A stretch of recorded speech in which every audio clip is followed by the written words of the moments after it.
Bonjour à tous, j'espère que vous allez bien. Aujourd'hui nous allons parler d'un sujet qui me fascine au plus haut point, il s'agit de la mythologie nordique. C'est quelque chose qui me plaît d'une part parce que c'est relativement vieux, ça remonterait jusqu'au néolithique pour vous dire, ce qui n'est pas négligeable lorsque l'on pense par exemple au christianisme, qui est une croyance relativement jeune finalement. Au-delà de ça, il y a aussi sa voie de transmission qui n'est pas banale puisqu'elle est orale. Lorsqu'on pense à une mythologie, généralement, on imagine tout de suite des écrits gravés à même le marbre, dans ce cas-là, c'est totalement différent. Heureusement pour nous, nous avons quand même des traces écrites, alors grâce à des auteurs comme par exemple Snorri Sturluson avec l'Edda de Snorri, mais aussi l'Edda poétique, qui a été traduit récemment d'ailleurs par Régis Boyer, qui nous a malheureusement quittés en 2017, et pourtant c'était un grand homme ce monsieur. Selon moi, c'est vraiment ces deux bouquins qui sont de véritables références dans le domaine. Alors d'un côté on a l'Edda de Snorri, qui est un pur recueil de poèmes, c'est assez difficile à lire si on n'a pas forcément l'habitude, mais ça vaut le coup d'œil. Et de l'autre côté, on a l'Edda poétique, beaucoup plus facile à lire dans ce cas-là, et évidemment on a le droit à avoir des commentaires de l'auteur,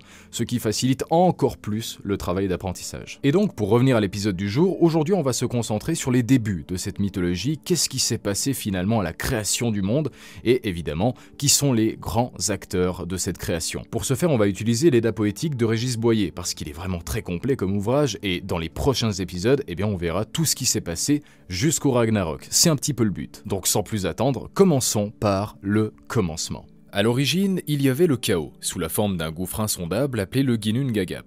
Ce vide béant était peuplé de glace et de givre au nord, un monde de ténèbres infinies baptisé Niflheim. Dans ce dernier coulait la source Vergemlir, d'où sortaient les rivières originelles, et au sud se trouvait un royaume ardent où les flammes dévorantes régnaient en maître, il s'agissait de Muspelheim. Nous avons donc deux royaumes très distincts au sein d'un vide infini. D'un côté Niflheim, le froid le plus perçant, et de l'autre Muspelheim, les flammes les plus ardentes. Mais à la grande surprise générale, dans Ginnungagap régnait finalement un temps relativement doux. Cependant, l'ordre des choses allait être bouleversé. Lorsqu'un jour le courant brûlant rencontra le givre, la fonte fut imminente, et de celle-ci résulta la vie sous sa première forme. Une figure relativement humaine à vrai dire, et il s'appelait Ymir. Peu après, provenant elle aussi de la fonte, apparut Audumla, la vache nourricière qui de ses pies coulait 4 rivières de lait, ce qui était une véritable aubaine pour le géant qui s'en servait finalement comme source de nourriture. Bon, sans manger la vache évidemment, mais il y a mieux. En effet, alors qu'il dormait, Ymir s'est mis à transpirer à tel point qu'il s'est mis lui-même à créer la vie, et c'est ainsi que les premières races vinrent au monde. Audumla, quant à elle, se nourrissait exclusivement du givre salé qui se trouvait sur les pierres, et à force de lécher ce givre, apparut d'abord une chevelure, un visage, puis une silhouette, et finalement un corps entier se dégagea de la pierre. Il s'agissait de Buri, l'ancêtre originel des dieux. De belle apparence, grand et fort, il engendra un fils qui s'appelait Bor, et ce dernier se maria à Bestla,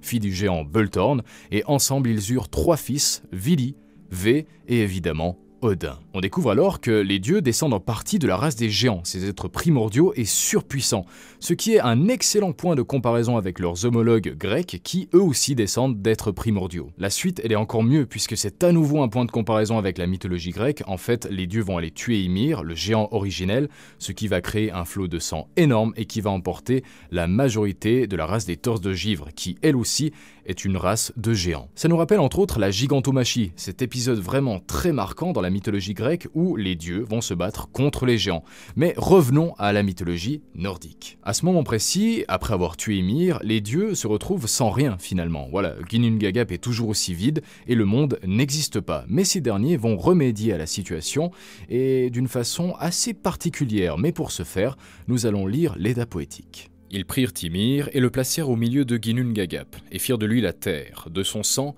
la mer et les lacs. La terre fut faite de sa chair, les montagnes de ses eaux, les amas de pierres et les cailloux de ses dents et des condyles qui s'étaient brisés. Du sang qui coulait de sa blessure et ruisselait librement, ils firent la mer quand ils formèrent la terre, et placèrent cette mer en rond tout autour de la terre. Ils prirent aussi son crâne et en firent le ciel, le posèrent au-dessus de la terre, sur 4 coins, et sous chaque coin, ils placèrent un nain. Ceux-ci s'appelaient Est, Ouest, Nord, Sud. Ensuite, ils prirent les étincelles et les scories qui passaient alentour et avaient été projetés hors de Muspelheim, et les jetèrent au milieu de Ginnungagap, dans le ciel, à la fois vers le haut et vers le bas, pour éclairer le ciel et la terre. Ils donnèrent un gîte à toutes les lumières de feu, et il est dit dans les anciens poèmes de sagesse que c'est depuis ce temps-là qu'on distingue le jour de la nuit et qu'on compte le temps par année. La Terre est ainsi créée, elle est ronde, entourée de rivages qui sont eux habités par les géants, et à l'intérieur des terres se trouve une forteresse qui a été bâtie grâce au cil d'Ymir.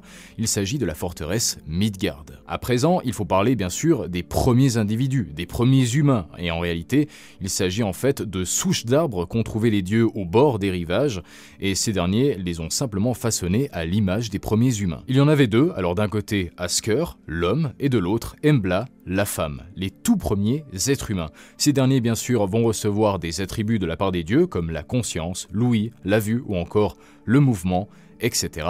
etc. Ces deux êtres humains vont avoir le droit d'habiter la forteresse Midgard et ensemble, ils vont finalement créer la population humaine à l'intérieur de cette dernière. Quant aux dieux, ceux-ci vont aller créer leur propre forteresse au sein même du monde. Ils l'appelleront Asgard et les êtres humains pourront aussi l'appeler Troie, ce qui est peu banal en fait comme nom. Cependant, il nous reste à parler d'un être dans cette création du monde dont la genèse est encore inconnue mais qui a été si bien décrit par Snorri Sturluson, autant bien dans sa majesté que dans toute sa puissance. Il s'agit évidemment d'Yggdrasil.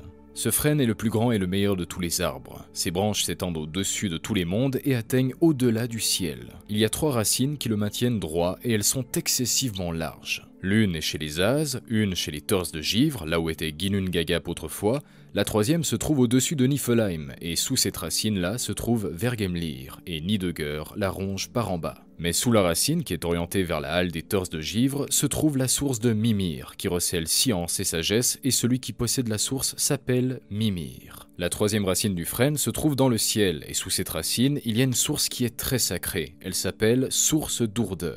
C'est là que les dieux tiennent leur ting, alors ils s'y rendent par Bifrost, qu'on appelle aussi Pont des As, et on en parlera dans un autre épisode parce que le ting est quand même quelque chose qui est relativement important, que ce soit dans la mythologie ou même dans la vie de la plupart des peuples nordiques. Donc voilà, c'est un petit peu ce qui clôture la création de ce monde, selon l'Edda poétique encore une fois, parce que ça peut changer selon les auteurs, mais généralement on s'accorde à dire que c'est à peu près comme ça que le monde s'est créé. Pour ma part, j'espère que vous avez vraiment apprécié, voire même que vous avez appris quelque chose.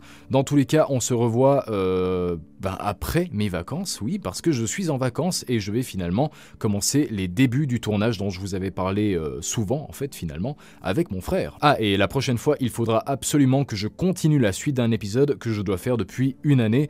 Ça devient un peu urgent de le faire, mais en tout cas, voilà, vous me l'avez demandé assez souvent, sachez que c'est en préparation.